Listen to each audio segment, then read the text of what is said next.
Gracia y verdad, Iglesia Cristiana. Te invitamos a que escuches con nosotros este estudio y que sea de edificación para tu vida.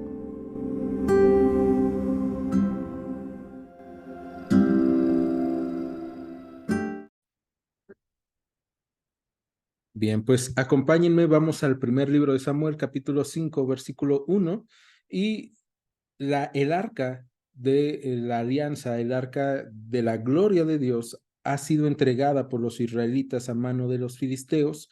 Por eso vamos a comenzar aquí, cuando dice, versículo 1, cuando los filisteos capturaron el arca de Dios, la llevaron desde Ebenezer a Asdod. Y tomaron los filisteos el arca de Dios y la metieron en la casa de Dagón y la pusieron junto a Dagón.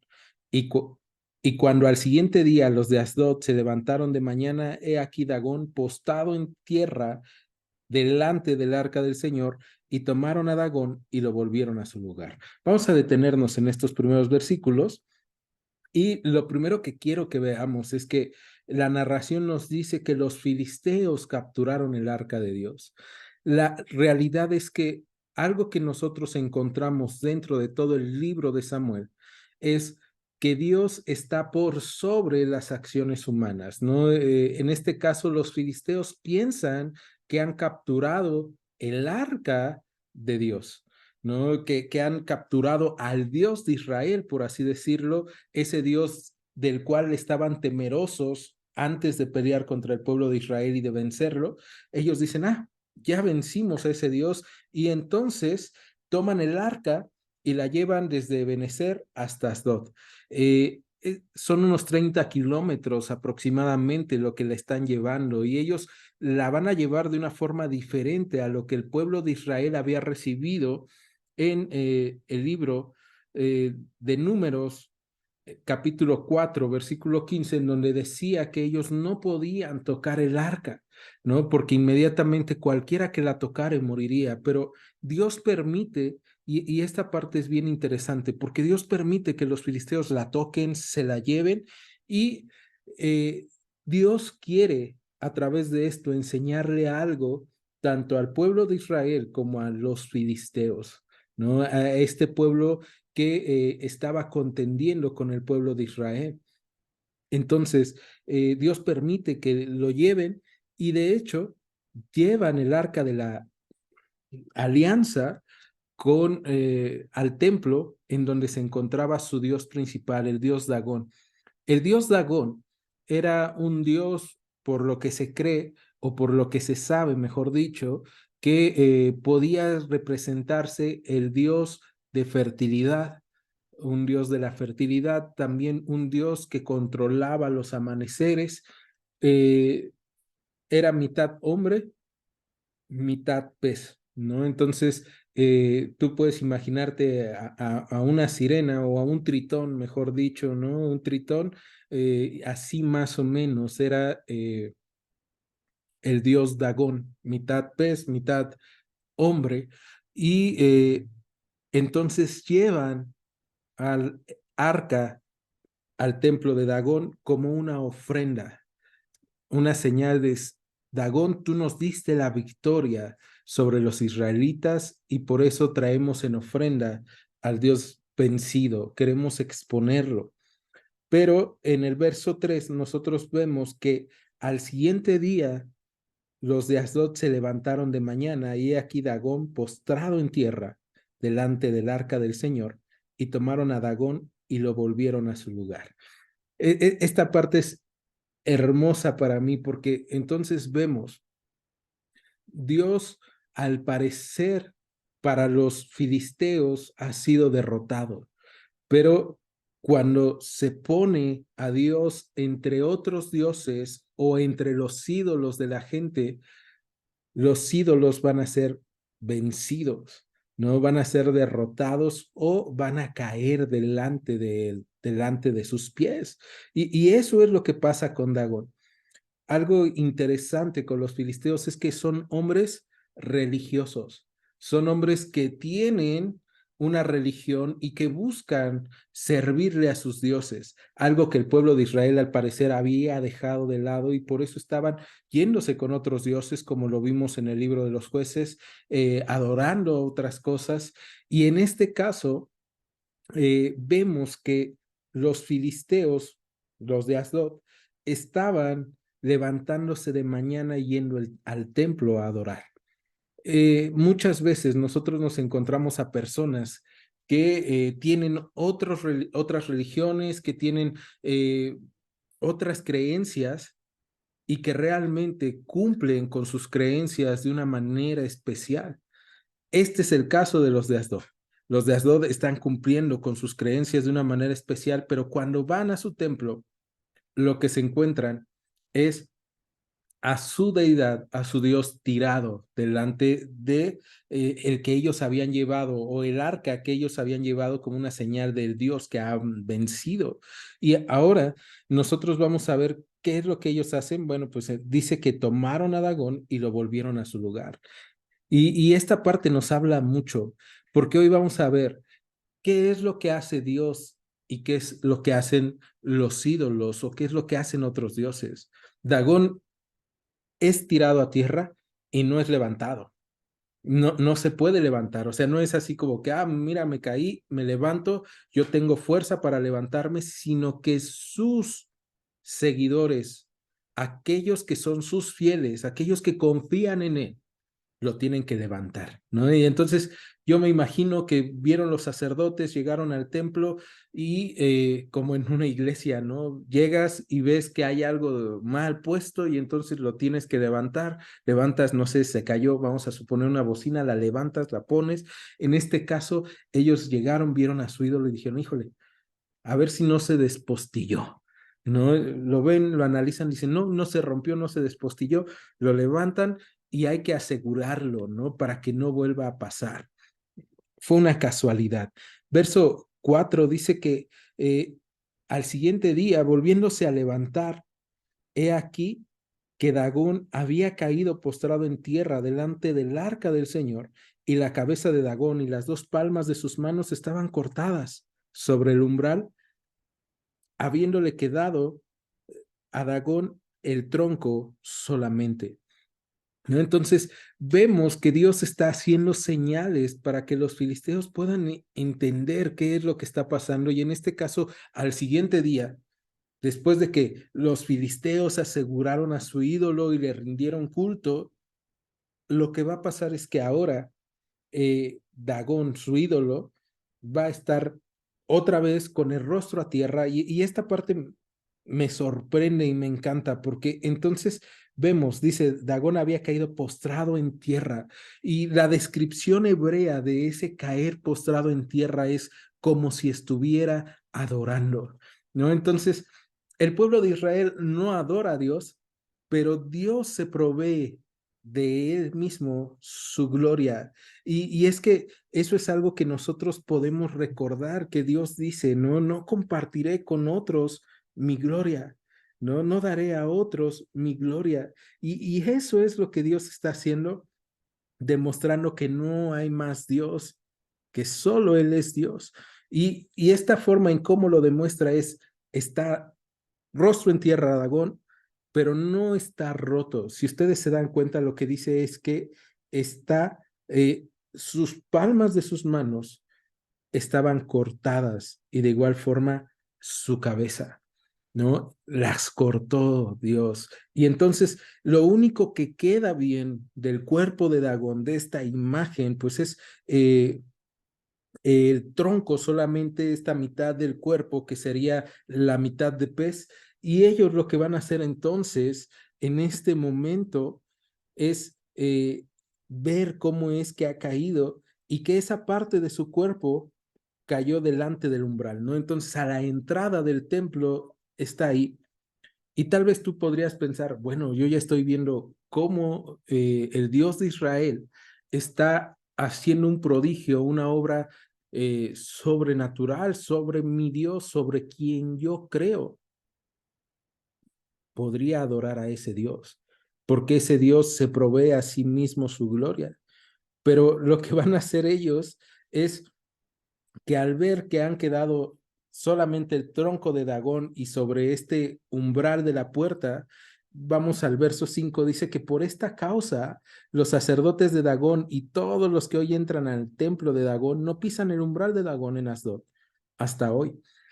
¿A qué se refiere la palabra umbral? Bueno, pues probablemente tú has ido a una iglesia antigua, ¿no? Y has visto las puertas de esas iglesias o de un palacio municipal.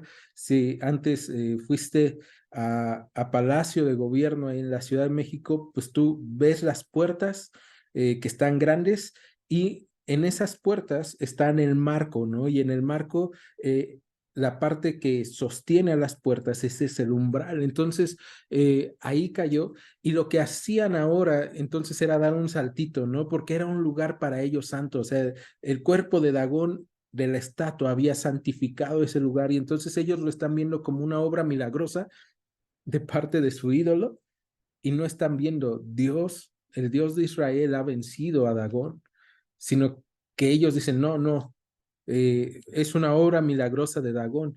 Y esta parte es importante para nosotros porque muchas veces nosotros queremos hacer eso, ¿no? Decir, no es Dios, son las cosas que yo estoy haciendo, es la limpia que me fui a hacer, es, no sé, la ofrenda que entregué a tal deidad o es el juramento que hice, pero en realidad nuestras obras no mueven a Dios. Y entonces, ahora vemos cómo ellos están tratando de justificarse. Y eso es algo bien malo, porque Dios les está mostrando su poder.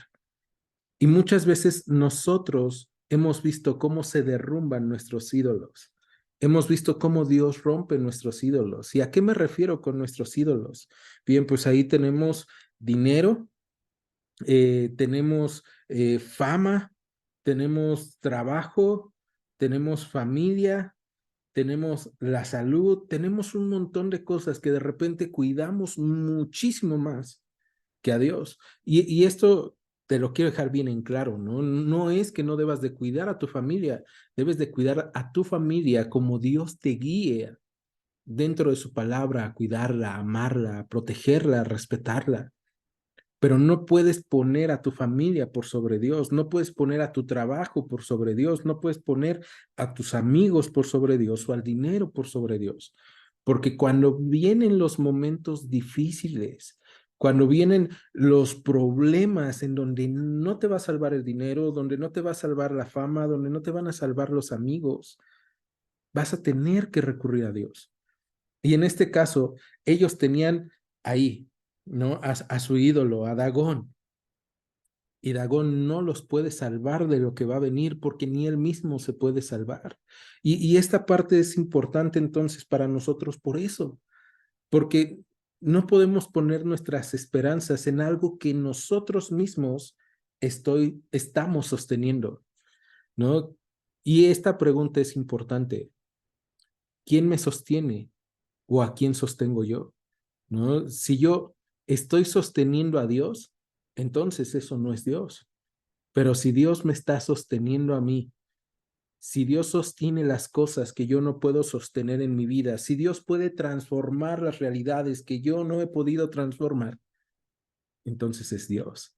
Y Dios, te digo, o sea, Dios no te va a estar pidiendo que tú entregues muchos sacrificios, que tú hagas mandas, que tú pongas ciertas cosas. Dios te va a pedir obediencia, obediencia a Él. Y cuando Dios te pide obediencia a Él, significa que tú debes de estar atento a su palabra, a su dirección. Y su voluntad es buena, agradable y perfecta. Entonces, tú vas a poder ver cómo Dios está haciendo transformaciones en tu vida para algo bueno. Pero regresando aquí, en el texto del primer libro de Samuel, nosotros lo que encontramos entonces es que ellos dicen, no, no fue el Dios de Israel, vamos a santificar este umbral. Y en el verso 6, entonces vemos la consecuencia, cuando tú te niegas a reconocer que Dios está obrando en tu vida. Y es que Dios puede obrar en nuestras vidas en cosas que nos molesten para derribar nuestros ídolos, ¿no? En este caso a los de Asdod, a los filisteos, les está molestando, que Dios está derribando su ídolo, que Dios está demostrando que su ídolo es impotente, que su Dios es impotente. Y entonces ellos se niegan a creerlo. Y en el verso 6 vamos a ver qué es lo que hace Dios. Dice, se agravó la mano del Señor sobre los de Asdod y los destruyó y los hirió con tumores en Asdod y en todo su territorio. Y viendo esto, los de Asdod dijeron, no quede con nosotros el arca del Dios de Israel, porque su mano es dura sobre nosotros y sobre nuestro Dios Dagón. ¿No? Entonces vemos aquí, ¿qué es lo que hace Dios? Dios endurece su mano. Mientras las manos del Dios de los filisteos son cortadas, la mano de Dios se endurece en contra del pueblo filisteo, ¿no? Y entonces vemos, los dioses, los ídolos son impotentes, mientras Dios, el Dios de Israel, está haciendo una obra. Y esta parte, recuerda, el pueblo de Israel fue vencido. El pueblo de Israel perdió el arca, según ellos y según los filisteos. Pero aquí estamos encontrando que Dios permitió que los filisteos llevaran el arca y la llevaran de una mala manera. La llevaran probablemente cargando o en una carreta como un tesoro de presa, ¿no? Y ahora lo que nosotros estamos viendo es Dios lo permitió. ¿Por qué lo permitió? Porque Dios quería demostrarle a los filisteos quién es Él. Y muchas veces Dios utiliza nuestras formas anticuadas y malas también porque nosotros desconocemos cómo es que se tenía que llevar. Los filisteos lo desconocían, entonces Dios también se los permite. Pero ahora tú y yo ya sabemos cómo debemos llevar la representación de la presencia de Dios con nosotros. Y entonces sabemos qué no tenemos que hacer. Y esta parte es importante. La epístola de Santiago nos va a decir que nosotros no debemos de hacernos muchos maestros porque recibiremos mayor condenación. Y eso no quiere decir, no conozcas la Biblia, no la estudies, sino quiere decir que si tú te dices a ti mismo, yo conozco la Biblia, yo conozco la ley, yo conozco todo lo que Dios pide, pero tú no la cumples, entonces vas a recibir mayor condenación. Y muchas veces nosotros hemos dicho, yo sé más de Biblia que tal persona, yo conozco más a Dios que tal persona. Entonces pon en práctica lo que dices que conoces de Dios, porque si no recibirás más condenación. Aquí por eso el pueblo de los filisteos no está siendo muerto a pesar de que tocaron el arca, pero vemos que la mano de Dios empieza a ser dura en su contra porque ellos no están reconociendo su poder. Y entonces dice que los hirió y los destruyó. ¿Cómo los hirió? La Reina Valera 60, que es la Biblia que nosotros comúnmente utilizamos, dice que los hirió con tumores y esta parte es bien importante porque entonces cuando nosotros vemos el texto hebreo original, también puede ser traducido y de hecho otras versiones de la Biblia lo van a traducir como hemorroides, ¿no? Entonces Dios lo que hace es que los hiere con hemorroides en Asdod y todo su territorio. Y tú y yo podríamos pensar, qué risible, ¿no? Dios tiene mucho sentido del humor porque entonces lo que hace es ponerle o provocarle hemorroides a los de Asdod, ¿no? Y imagínense la dificultad, ¿no? Probablemente alguno de ustedes, alguno entre nosotros ha tenido hemorroides, ¿no? Y entonces la dificultad que debían de tener para sentarse, la molestia, el sangrado, y Dios los estaba castigando así. Hay algunos comentaristas, algunos estudiosos que dicen que no eran hemorroides, sino que eran llagas y que eran granos de peste bubónica, que hubo una peste bubónica o que les llegó la peste bubónica, esa peste que también es conocida como la peste negra, que mató a muchas personas. Y vamos a ver por qué es que lo dicen, pero entonces, si fue la peste negra, la peste bubónica, pues es una enfermedad que te saca llagas, es una enfermedad que te necropsa la piel, es una enfermedad que lastima tus pulmones y podemos pensar fue un grave castigo en contra de los de Asdod y por lo tanto los de Asdod lo que dicen en el verso 7 es no queremos que quede con nosotros el arca del Dios de Israel. Y entonces en el versículo 8 lo que hacen es convocar a todos los príncipes de los filisteos y les dijeron, ¿qué haremos del arca del Dios de Israel? Y ellos respondieron, Paes, perdón, y ellos respondieron, pases el arca del Dios de Israel a Gad. Y pasaron allá el arca del Dios de Israel. Y aquí algo que es increíble en esto es, ellos están conviviendo con el poder de Dios. Y ellos están entendiendo, es el Dios de Israel el que está provocando todos estos males. Nuestro Dios no nos está protegiendo. Nuestro ídolo no funciona. Nuestras fuerzas no pueden con él. Son hombres que tienen fe porque le tienen fe a su Dios. Son hombres que están viendo los milagros y las obras portentosas del Dios de Israel, pero que no quieren adorarle porque saben que es cambiar sus costumbres. Y muchas veces eso pasa con nosotros. Vemos la mano de Dios, vemos el poder de Dios, pero no queremos entregar por completo nuestras vidas. ¿Por qué? Porque va a cambiar nuestra forma de vivir, va a cambiar nuestra forma de actuar, nuestra forma de pensar, nuestra forma de tratar a las personas. Y aquí, entonces los de Asdod lo que hacen es algo bien chistoso, ¿no? Yo ya no lo quiero tener. Y piensas, ¿qué haré con Dios? Si se fijan, esa es la pregunta que ellos están haciendo en este versículo 8. ¿Qué haremos del arca del Dios de Israel? ¿Qué haré con la presencia de Dios? Y tal vez eso te has preguntado tú en algún momento, ¿no? ¿Qué haré con Dios ahora que Él me salió al encuentro, ahora que Él vino a encontrarse conmigo y que está desenmascarando las cosas que he estado haciendo mal y que me está diciendo, cambia? La verdadera adoración es un corazón rendido y humillado delante de Dios, es un corazón arrepentido, contrito, ¿no? Y entonces, lo que Dios pedía a los filisteos probablemente era arrepiéntanse y regresen el arca, pero los filisteos son orgullosos y dicen no.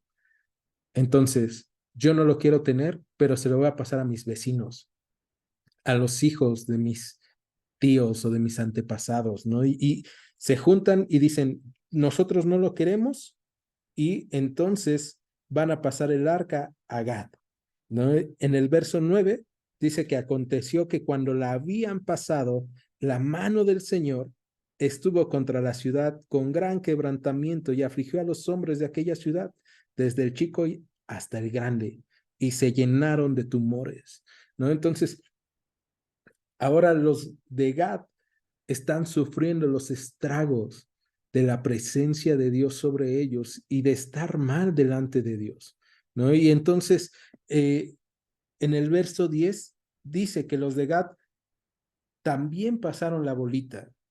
Yo supongo que también se preguntaron, oye, ¿qué vamos a hacer con Dios?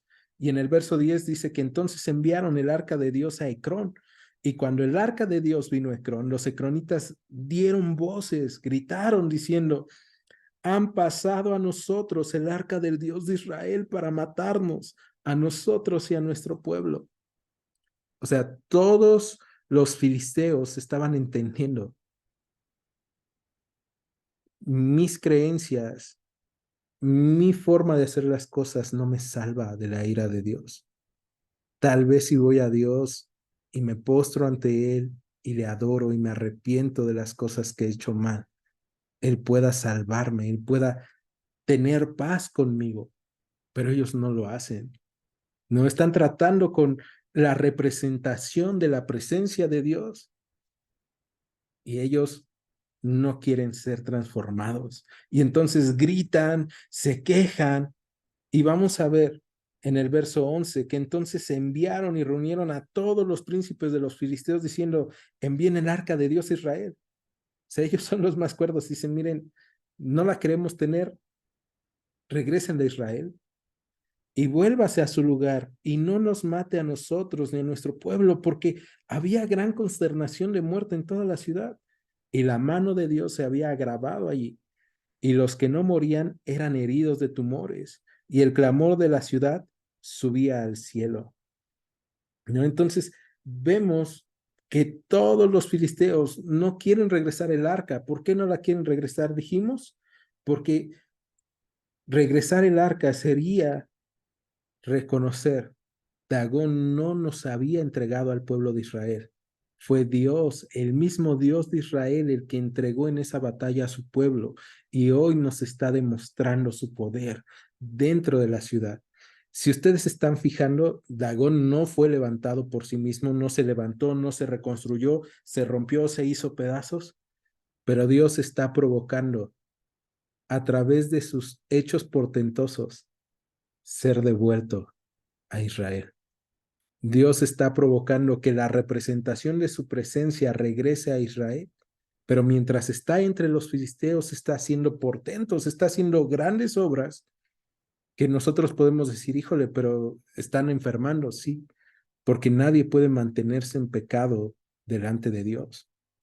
Y este pueblo, o estos pueblos, los filisteos, estaban en pecado delante de Dios. Por eso es que estaban enfermando. ¿No? Y entonces, en el capítulo 6, verso 1, dice que estuvo el arca del Señor en la tierra de los filisteos 7 meses.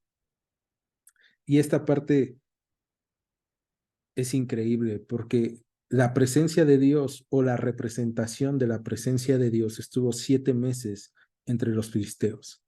Fueron 7 meses de oportunidades, 7 meses de que cualquier filisteo pudo ver la mano de Dios, la mano poderosa de Dios en su contra. Y ninguno de ellos pensó o decidió adorar a Dios. Todos ellos estaban cegados cuando Dios les estaba dando una oportunidad de arrepentimiento. Y probablemente Dios nos ha estado hablando y probablemente si alguien escucha la grabación y nunca había escuchado de Dios, bueno, pues Dios te está dando oportunidades aún en medio de los desastres. ¿No? Y tal vez tú llevas mucho tiempo de creyente y eres parte de la congregación y ahorita has visto situaciones desastrosas en tu vida, situaciones desastrosas en tu matrimonio, en tu familia, en tu corazón. Y sabes, Dios quiere ocupar aún eso y nos está dando oportunidades. El escritor de la carta a los Hebreos en el capítulo 3, verso 15, dice que si nosotros oímos hoy su voz, no endurezcamos nuestro corazón como en el día de la provocación. Y esta parte es bien importante. Los filisteos habían escuchado la voz de Dios. Los filisteos estaban viendo su poder, pero estaban endureciendo su corazón en contra de Dios. Y puede ser que tú, por las cosas que han pasado mal en tu vida, estés endureciendo tu corazón en lugar de decirle, Señor, vengo hoy a adorarte, vengo a entregarte mi vida y vengo a decirte, si he hecho mal esto, me arrepiento, ayúdame a cambiarlo, ayúdame a caminar en bien, ¿no? Y esa parte es bien importante. Les dio 7 meses de gracia y ellos solamente estaban pensando, ¿qué haremos con Dios? No lo queremos. ¿Cuánto tiempo crees que Dios nos dé de gracia a nosotros? Y si te sigues preguntando, ¿qué voy a hacer con Dios? Pues aquí hay dos opciones, adorarlo o alejarme de él. Verso 2 dice que entonces los filisteos llamaron a los sacerdotes y adivinos, preguntaron, ¿qué haremos del arca del Señor? Háganos saber de qué manera le hemos de volver a enviar a su lugar. Y esta parte, fíjense cómo son los filisteos. Mandan a llamar a los sacerdotes de Dagón, probablemente a los de otras deidades que ellos tenían, y mandan a llamar a divinos, ¿no? Entonces, estos politeístas mandan a llamar a los sacerdotes de sus dioses, mandan llamar a divinos, y ahí está el arca de la presencia de Dios en medio de toda esta depravación que hay entre los filisteos, y aún ahí está mostrando su poder, su deidad, ¿no? Y ellos preguntan, ¿qué haremos? ¿No? ¿Cómo la regresamos? Y otra vez vemos esta pregunta en el verso 2 del capítulo 6, ¿qué haremos del arca del Señor? Y van con adivinos y van con sacerdotes de otros dioses. Y aquí vemos, hay gente que está buscando qué hacer. Hay gente que está buscando, ¿cómo conozco a Dios? Bueno, pues tú y yo tenemos ya la palabra, tú y yo ya tenemos el evangelio, tú y yo lo tenemos que esparcir y compartir. Estos no saben, estos sacerdotes, estos adivinos, cómo Dios ha hablado con su pueblo, tú y yo sí. Y entonces, en el verso 3 del capítulo 6 de Samuel, dice que ellos les dijeron, si envían el arca del Dios de Israel, no la envíen vacía, sino páguenle la expiación. Entonces serán sanos y conocerán por qué no se apartó de ustedes su mano. ¿No? Entonces vemos el consejo de estos adivinos y sacerdotes, es páguenle a Dios por el perdón, la expiación. ¿No? ¿Cómo? Pues vamos al verso 4. Y ellos dijeron, ¿y qué será la expiación que le pagaremos? Ellos respondieron, conforme al número de los príncipes de los filisteos, 5 tumores de oro y 5 ratones de oro, porque una misma plaga ha afligido a todos ustedes y a sus príncipes. Harán pues las figuras de sus tumores y de sus ratones que destruyeran la tierra y darán gloria al Dios de Israel. Quizá aliviará su mano de sobre ustedes y de sobre sus dioses y de sobre su tierra. Entonces, ahora vemos este consejo, es lo que ellos saben hacer, ¿no? En esas tierras, cuando ellos querían ser librados de una maldición o lo que consideraban una maldición, una enfermedad, hacían figuras de oro y le entregaban a sus ídolos. Y probablemente tú puedas recordar eso. Aún el día de hoy hay tradiciones así. Y hay alguna fracción de la iglesia que lo hace, ¿no? En la iglesia católica romana muchas veces entregan los milagros a los santos, ¿no? Figuras de oro, de milagros que les han hecho o de cosas, y van y lo entregan. Y aquí vemos, yo no necesito hacer eso, ¿no? Yo no debo de hacer eso. La Biblia no me enseña que Dios me está pidiendo que haga eso, pero ellos no lo saben y desde su desconocimiento dicen, bueno, vamos a pagar esa expiación, ¿no? ¿Y qué es lo que van a hacer entonces? Pues como globitos de oro o bolitas de oro, ¿no? Que representan estos tumores, ya fueran hemorroides o ya fueran llagas de la peste negra, ratones, porque tenían una plaga de ratones y ahí es donde la mayoría de los comentaristas de esta porción dicen que entonces muy probablemente fue peste bubónica, porque la peste bubónica se transmite a través de insectos que son transportados por roedores que están infectados, ¿no? Y entonces por eso dicen, bueno, muy probablemente Dios mandó este tipo de peste a estos pueblos filisteos. Y entonces les mandan a hacer esto y aquí me encanta esto en el verso 5 porque dice, y ustedes darán gloria al Dios de Israel. ¿Saben? El pueblo de Israel estaba buscando en otros dioses, estaba buscando en ídolos. Se iban con los dioses de otros pueblos y no adoraban a Dios. Y Dios en una tierra extraña está mostrando su poder y está buscando su propia gloria, ¿no? Y entonces los filisteos van a adorar a Dios a través de esta forma que no es la forma correcta, pero aún así Dios les perdona el desconocimiento, les da gracia. Y entonces eh, lo que vemos en el verso 6 del capítulo 6 del primer libro de Samuel es lo que van a decir los adivinos y sacerdotes, porque muy probablemente los filisteos siguen diciendo, no queremos, no queremos, no queremos adorar a ese Dios, no queremos que su, no creemos, no queremos creer que su mano sea la que se ha endurecido sobre nosotros y nuestros dioses.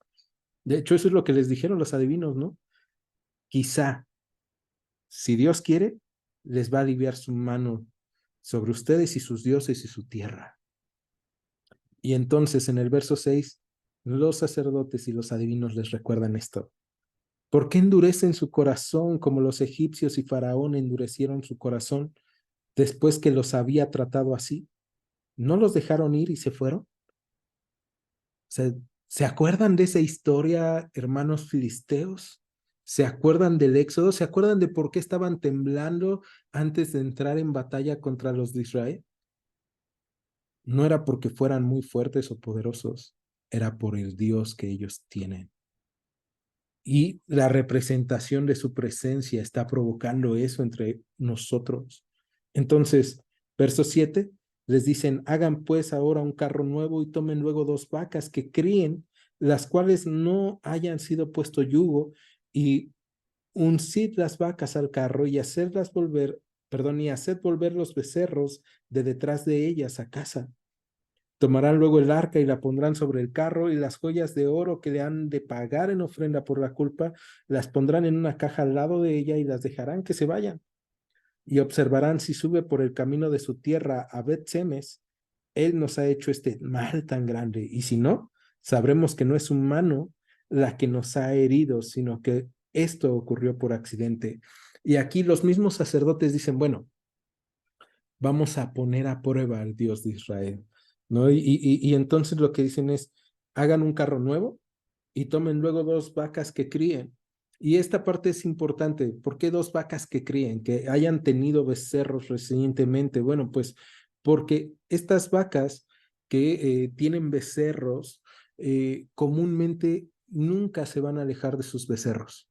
¿No? Siempre van a buscar estar cerca para que sus becerros puedan alimentarse de ellas, para protegerlos.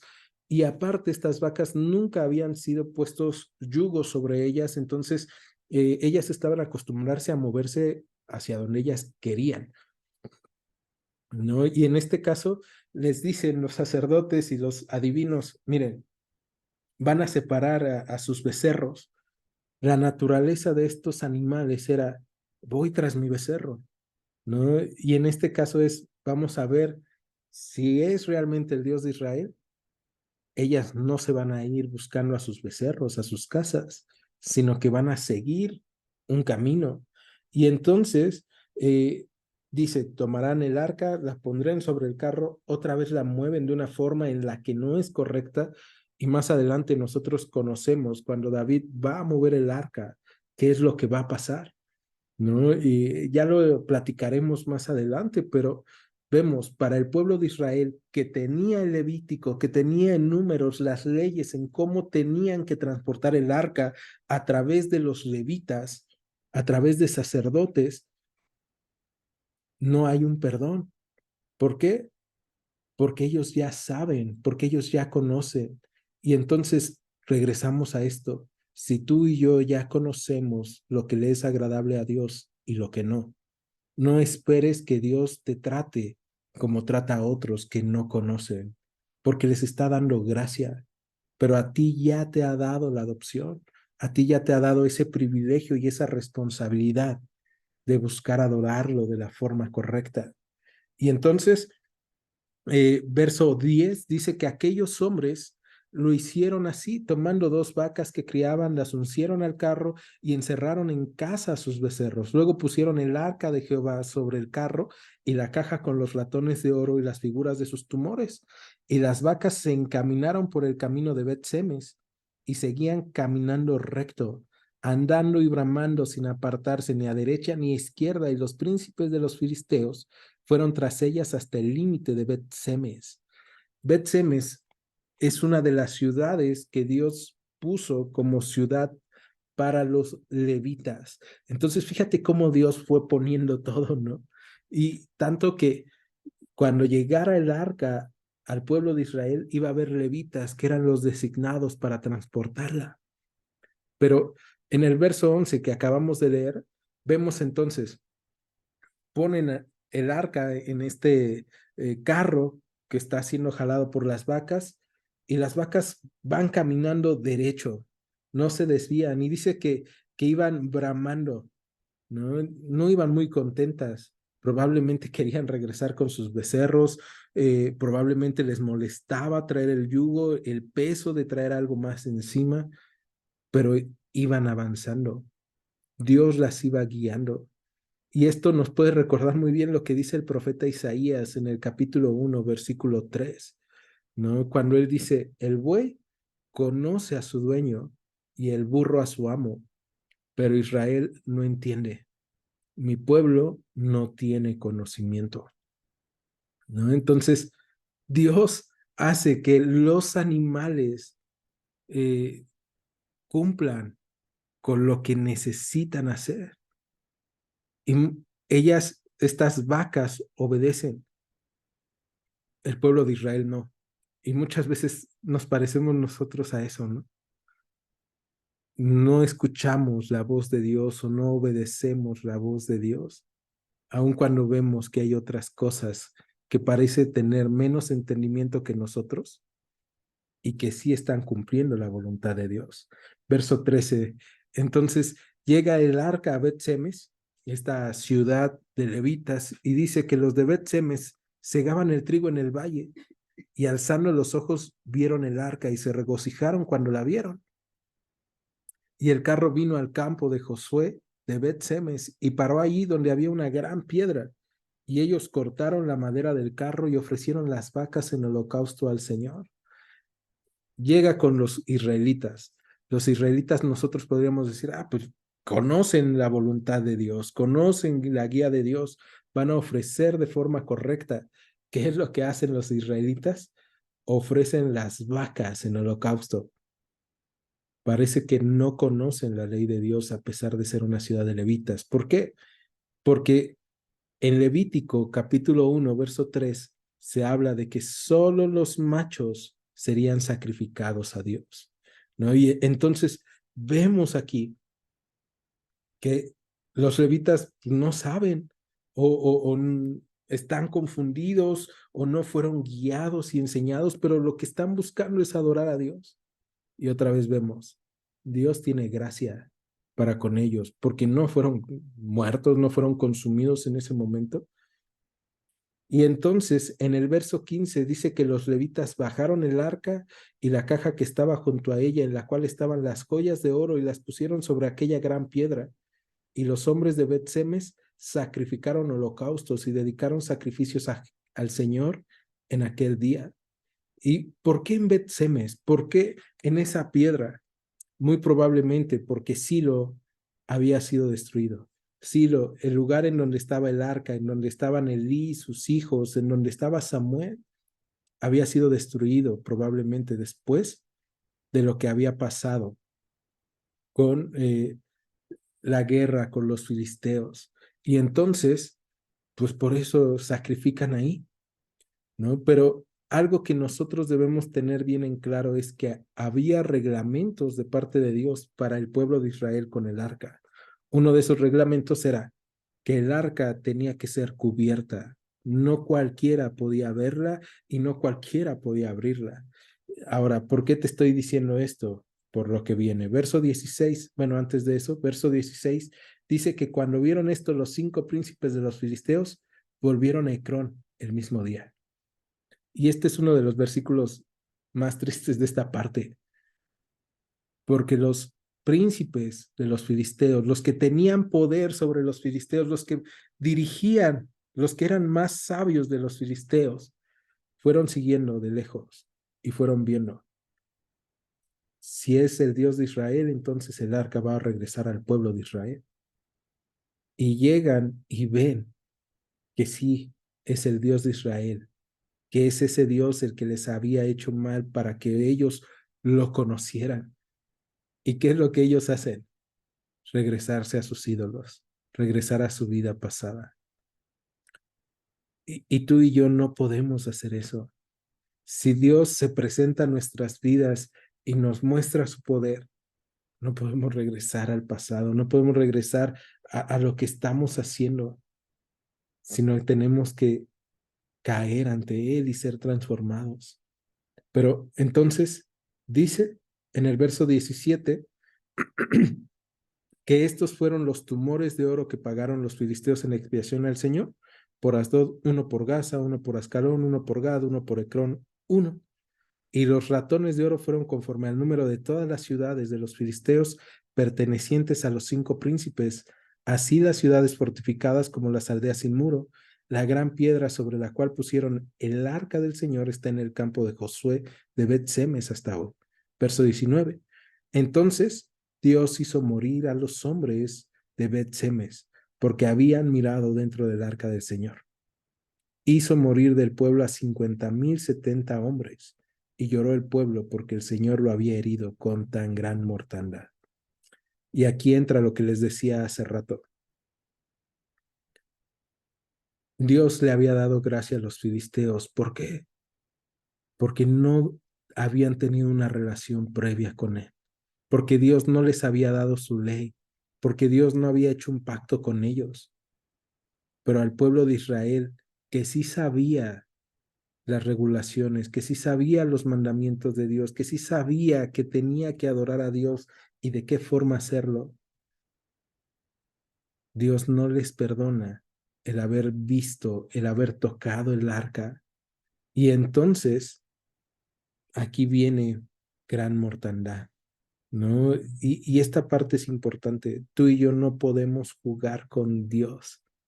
Le conozco, no le conozco, porque tú y yo ya tenemos un pacto con Él, porque Él ya vino a nosotros, porque tú y yo ya hemos sido lavados y transformados por su presencia, porque Él ya ha pagado por nosotros ese precio que los de Filistea o los filisteos quisieron dar de expiación a través de estas figuras de ratones y de tumores de oro. Nosotros no las pagamos. Nosotros sabemos que hemos sido curados y pagados por la sangre de Cristo. Entonces, aquí, los de el pueblo de Bet-Semes son heridos en el verso 19 y hay muchos comentarios acerca de esto porque pues dice que murieron 50,070 hombres, pero hay quienes dicen que en realidad fueron 70 hombres de 50 familias, que está mal traducido. No importa la cantidad de personas que murieron realmente. Lo que importa es lo que Dios hizo, ¿no? Y mi responsabilidad ante Dios. ¿Cómo quiero ser tratado ante Dios? Entonces, en el verso 20 vemos que los de Bet-Semes van a hacer lo mismo que los filisteos. ¿Qué hago con Dios? ¿Qué hago con el arca? Y dice que entonces ellos dijeron, ¿quién podrá estar delante del Señor, el cual es santo?